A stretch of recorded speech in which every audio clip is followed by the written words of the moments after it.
Mr. Rashid, I just want to ask you, tools and technologies are always changing. Earlier in the webinar, you mentioned that yourself. Maybe things that we learned earlier, or even how we did it, has already changed.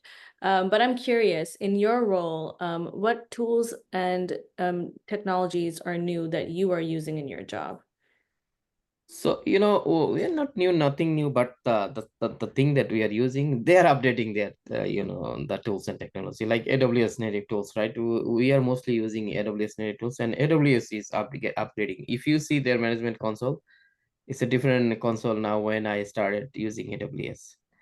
And there are a lot of other services they're updating like every single day, like say uh, our servers are Amazon Linux too. They right there already they have Amazon Linux 2023, so they're upgrading their machine image also.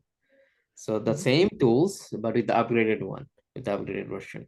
So we use Jenkins, we use Bitbucket, we use AWS, and those tools are by itself is also upgrading. Yep. Okay.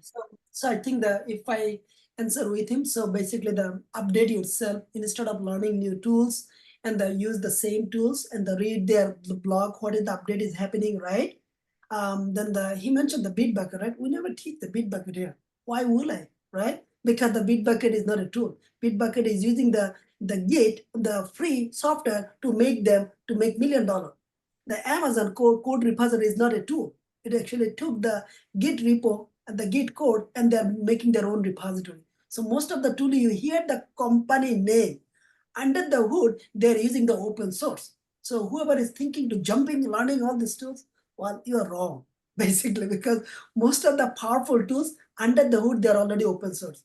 All this big company take it, they make their own framework, they make their own ecosystem so that they can provide their millions of clients and they make the billions of dollars. That's how it works. Thank you, Kaisa. Good answer, by the way.